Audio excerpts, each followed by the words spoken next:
ప్రధానమంత్రి గారు కొత్త ఓటర్లను ఉద్దేశించి దేశవ్యాప్తంగా ఉన్నటువంటి కొత్త ఓటర్లను ఉద్దేశించి వారు ఇక్కడ ఈ లైవ్ ప్రోగ్రాంలో పెద్ద ఎత్తున పాల్గొనడం జరిగింది.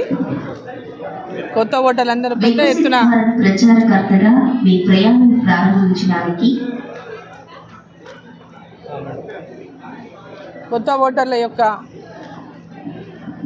రిజిస్ట్రేషన్ కూడా ఇక్కడ పెట్టడం జరిగింది. ఇంతవరకు ఇంకెవరైనా నమోదు చేసుకొని వాళ్ళంటే కూడా ఇక్కడ ఓటర్ నమోదు కార్యక్రమానికి ఇక్కడ ఒక రిజిస్ట్రేషన్ కూడా చేయడం జరుగుతూ ఉంది. సో చాలా వరకు ఇప్పటికే పెద్ద ఎత్తున ప్రతి ఒక్కరు కూడా ఓటర్ నమోదులో పాల్గొన్నారు. వాళ్ళ ఓటు హక్కును కూడా నమోదు చేసుకున్నారు.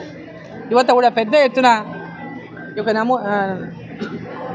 నరేంద్ర మోదీ గారి యొక్క యువతను ఉద్దేశించి వారు ఇచ్చినటువంటి వాళ్ళు మాట్లాడినటువంటి లైవ్ ప్రోగ్రాంలో పెద్ద ఎత్తున పాల్గొన్నారు.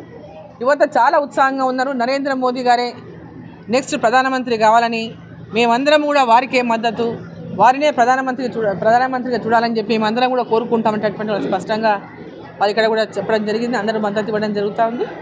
సో తెలంగాణ రాష్ట్రంలో కానీ భారతదేశంలోనే కానీ ఈరోజు యువత పెద్ద ఎత్తున నరేంద్ర మోదీ గారి నాయకత్వం వైపే పెద్ద ఎత్తున ఈరోజు మద్దతు ఇస్తూ ఉన్నారు.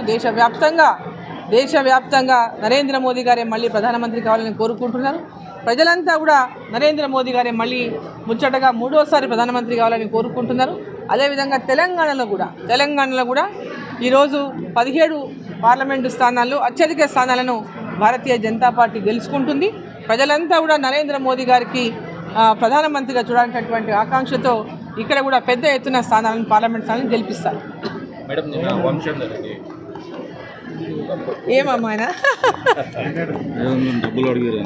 ఆయనగా ఆయన అడిగినా ఆయన ఇప్పుడు ఎట్లుందంటే వారికి పాపం ఇప్పుడు రాముని గురించి మాట్లాడిండు. ఆయన కుసంస్కారం అక్కడనే బయటపడుతుంది. ఆయనకున్నటువంటి సంస్కారహీనుడు అనేటటువంటిది అక్కడనే సగం బయటపడింది. ఆయనకు సంస్కారం ఉంటే అటువంటి మాటలు మాట్లాడు. సంస్కారహీనుడు కాబట్టే రాజకీయాల్లో విలువలు లేనటువంటి మాటలు మాట్లాడేటటువంటి వాళ్ళు ఈరోజు ఆయన దానికి నిదర్శనం. నిన్న ఆయన మాట్లాడినటువంటి మాటలు ప్రతిపక్షంగా ఈరోజు ఎదుర్కొనలేక, భారతీయ జనతా పార్టీని ఎదుర్కొనలేక ఈరోజు ఏదో ఆరోపణలు చేసి బట్టగాల్చి మీరేస్తే నన్ను గుర్తిస్తారు ఈ పాలమూరులో అనేటటువంటి ఒక ఆలోచనతో ఆయన మాట్లాడుతున్నటువంటి మాటలకు నిజంగా నేను నవ్వుకుంటున్నా అని చెప్పాలి. నవ్వుకుంటున్నా. ఆయనకు ఎంత దిగజారిపోయిందంటే పాపం పాలమూరు ప్రజలు ఆయనను గుర్తుపట్టరు. పోయిన ఓట్లప్పుడు వచ్చిండు, మళ్ళీ ఇప్పుడు వచ్చిండు. ఆయన కల్వకుర్తి కూడా ఓట్లప్పుడు వచ్చిండు, మళ్ళీ తిరిగి చూడలేదు. సో ఈరోజు ఆయనకి ప్రజల్లో లోపల లేకుండా పోయినటువంటి ఆయన నాకే టికెట్ అని పాపం తిరుగుతున్నట్టున్నాడు. అన్ని నియోజకవర్గాలు ఎమ్మెల్యేలను వేసుకొని తిరుగుతున్నాడు. ఈరోజు పెద్ద పెద్ద నాయకుల పేర్లు కూడా చెప్పిండు. సినిమాలో స్క్రిప్ట్ ఎవరో రాసిచ్చినట్టు రాసిచ్చిన స్క్రిప్ట్ను రక్తి కట్టించేటటువంటి ప్రయత్నం చేసిండు. వాళ్ళ స్ట్రాటజిస్ట్ పాప రాసిచ్చినట్టున్నాడు.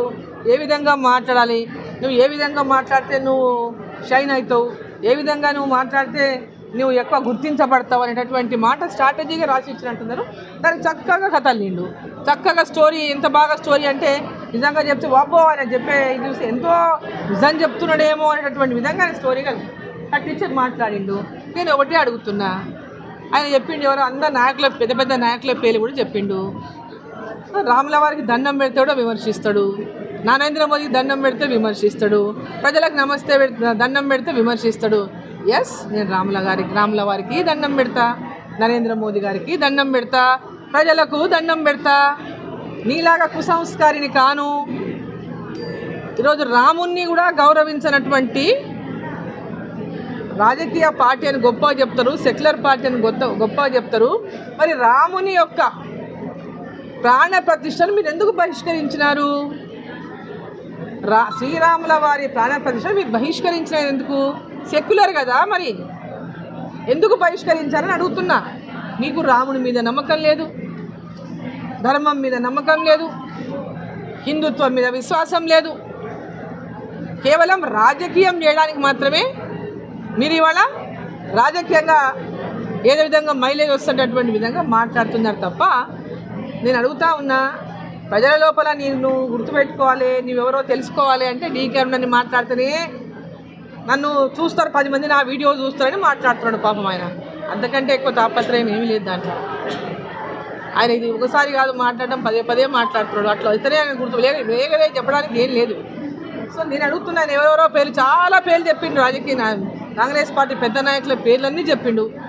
రా, ఏ టెంపుల్ దగ్గరికి వాళ్ళందరూ తీసుకొని వస్తావో తీసుకొని రా, ఎప్పుడు తీసుకొస్తావో చెప్పు, ఏ డేట్కు తీసుకొస్తావో చెప్పు, లేదా నన్ను ఫిక్స్ చేయమంటే నేను డేటు టెంపుల్ నేను ఫిక్స్ చేస్తా, మీ నాయకులందరినీ తీసుకొని రా, అక్కడ వాళ్ళతో ప్రమాణం చేపిస్తావా చేపి, నేను ప్రమాణం చేస్తా చేద్దాం.